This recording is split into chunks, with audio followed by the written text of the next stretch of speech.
बौद्ध साहित्य में आया है कि एक बार भगवान बुद्ध बैरंजा में नीम के वृक्ष के नीचे विहार कर रहे थे। तब बैरंजक ब्राह्मण जहाँ भगवान थे वहाँ गया और तथागत को बिना अभिवादन किए उनसे कुशल प्रश्न पूछ एक ओर बैठ गया। उसने भगवान को प्रणाम नहीं किया क्योंकि उसे लग रहा था कि हम तो ब्राह्मण हैं। बैरंजक ने भगवान से 10 प्रश्न किए। अपने प्रश्नों का वैराग्यपूर्ण संतोषजनक उत्तर पाकर बैरंजक ब्राह्मण ने भगवान की श्रेष्ठता को स्वीकार करते हुए कहा, बनते संग सहित भगवान बैरंजा में वर्षावास स्वीकार करें। बैरंजक ब्राह्मण इस नगर का प्राचीन नाम, जो वो प्राचीन नगर के खंडर दिखाई दे रहे हैं, यहाँ का वो निवासी था। बौद्ध साहित्य में उसे बैरंजक ब्राह्मण कहा गया है। तो उसने भगवान को आमंत्रित कर दिया यहाँ वर्षावास के लिए। भगवान की मौन स्वीकृति पाकर बैरंजक ब्राह्मण आसन से उठ भगवान को अभिवादन कर प्रदक्षिणा कर चला गया। अब उसने भगवान को प्रणाम किया। उस समय बैरंजा में अकाल एवं महामारी के कारण भिक्षाटन से गुजर करना संभव नहीं था। उसी समय बैरंजा में 500 घोड़ों के साथ वर्षावास कर रहे उत्तरापद पंजाब के व्यापारियों ने भिक्षुओं को प्रस्त पुलक यानी उंजली भर यवत तुंडल देने का नियम बना लिया। यवत तुंडल का अंत राहुल संकृत्यानी जी ने धान से लगाया, जो ठीक नहीं लगता है क्योंकि घोड़ों के व्यापारी पंजाब से आए थे जहां गेहूं और जौ अधिक पैदा होता है। दूसरे घोड़ों को जौ दिया जाता है न कि धान, इसलिए एवत तुंडल शब्द जौ के लिए प्रयुक्त प्रतीत होता है। भिक्षुगण पूर्वान चीवर पहल पात्र भिक्षा पात्र चीवन ले बैरंजा में भिक्षाचार के लिए जाते, लेकिन भोजन न पाकर घोड़ों के डेरे में जाते, जहां प्रस्त जौ पाकर संगाराम में लाकर ओखली में कूट कर खाते। आयुष्मान आनंद प्रश्न भर जौ पत्थर की शिला पर, हम तो गुरमा वैसे ही इतने तेज बोलते हैं।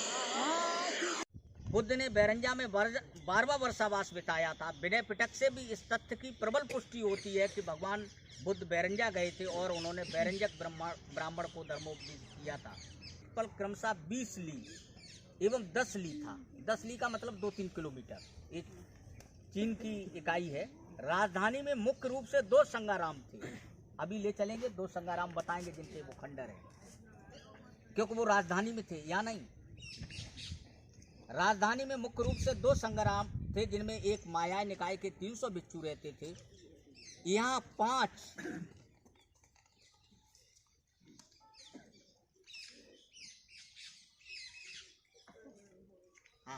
हुएनसांग इस स्थल से इतने अधिक प्रभावित थे कि उन्होंने इसकी 2 बार यात्रा की। हुएनसांग यहाँ 2 बार आए। दूसरी बार की यात्रा में तो वो 2 महीना बैरंजा में ठहरे। हुएनसांग और फायान अगर हटा दो उनका लिटरेचर, उनका यात्रा वृत्तांत, तो भारत का प्राचीन इतिहास और बौद्ध धर्म का लिखा ही नहीं जा सकता है। वो बनते जा रहे, आपको बताएं 2 महीने। और यही के महाविहार में अभिधर्म शास्त्र का श्रवण एवं अध्ययन किया। बैरंजा नगर के मध्य में एक प्राचीन संगाराम था, जिसके मध्य में सम्राट अशोक द्वारा निर्मित एक 200 फुट ऊंचे प्राचीन स्तूप को हुएनसांग ने देखा था। वो 200 फुट ऊंचा कौन सा था, उसका स्थान दिखाएंगे अभी चल के आपको। निश्चय यह तथ्य इस नगर को बुद्धों की प्राचीन परंपरा से जोड़ता है। कनिंगम ने 1862 में हुएनसांग द्वारा वर्णित पीलोसान नगर की पहचान अतरंगी खेड़ा के से अवशेषों की। यह विशाल टीला वो देख रहे हैं आप, 3960 फुट लंबा, 1500 फुट चौड़ा और 65 फुट ऊंचा है।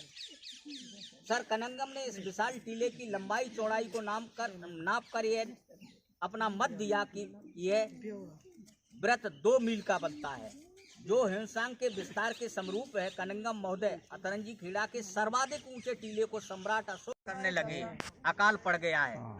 उस नगर में जाते हैं 500 भिक्षु साथ में, लेकिन चूंकि लोगों को खुद खाने के लिए खाली हाथ लौट आते हैं, तो फिर यहीं अफगानिस्तान का जो गांधार का एरिया है उसके व्यापारी आए हुए थे घोड़ों के, तो उसमें भिक्षु जाते थे। तो उन्होंने नियम बना लिया था, हर एक भिक्षु को एक अंजलि भर के जौ देंगे।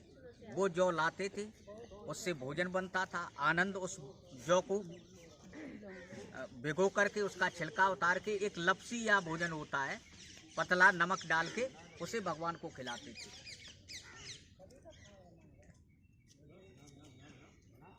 पति स्थिविर सारपुत्र को तो कभी अन्य श्रमण को संबोधित करते हुए भगवान देशना करते, फिर भगवान उपदेश करते थे भोजन के बाद। तथागत बुद्ध द्वारा बैरंजा में दिए गए उपदेशों में से कम 5 उपदेश पाली साहित्य में सुरक्षित हैं, किंतु उनका क्रम निर्धारित करना निश्चित नहीं है। 5 उपदेश त्रिपिटक में है, लेकिन कौन सा पहले दिया कौन सा बाद में दिया ये निश्चित नहीं है।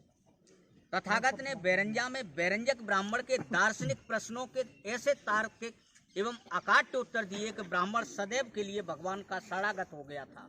तथागत के धर्म विनय की विशेषताओं को जान असुर राज पैराज भी स्वयं को तथागत के शरणागत होने से रोक न सका था। कभी स्थिविर सारपुत्र के तो कभी मोदगल्यान आदि के प्रश्नों शंकाओं के निदान हेतु ऐसे दुर्भिक्ष वर्षा काल में भी शास्त्रा की देशना लगातार चल।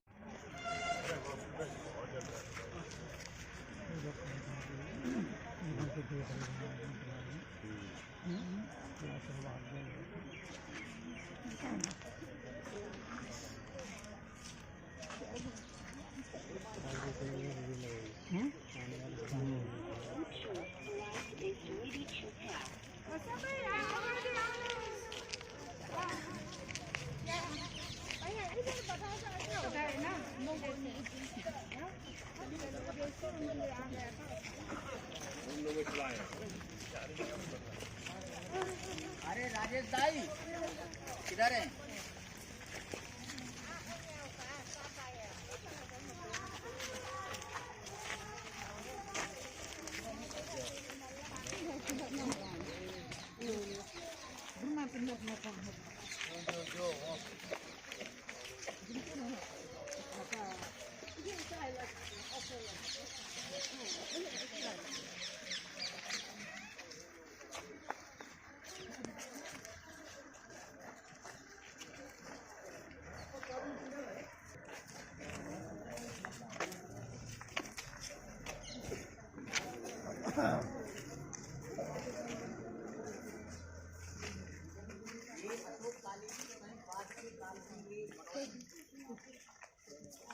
सब लोग हो जाए फिर हम सब बता देंगे।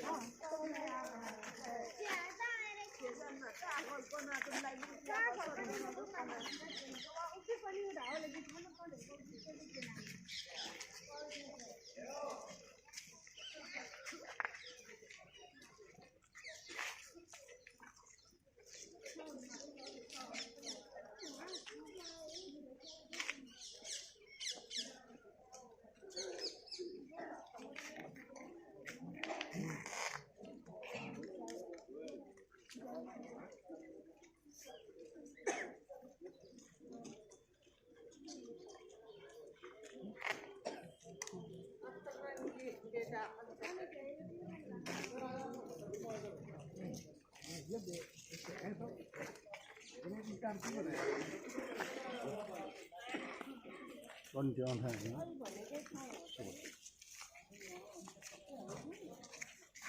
chân vào đài đó cái chân nó giờ bây giờ là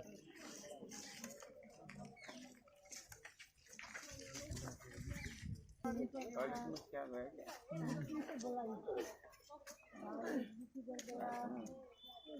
ऐसा पे आने से राजेश दाई खोले चुचु न फिर राजेश दाई खाई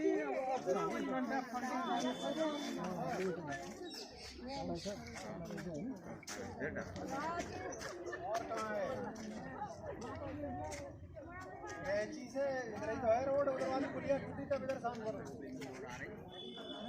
मरतरा वाले रोड पर यहाँ पर हमारे सभी मित्र राष्ट्र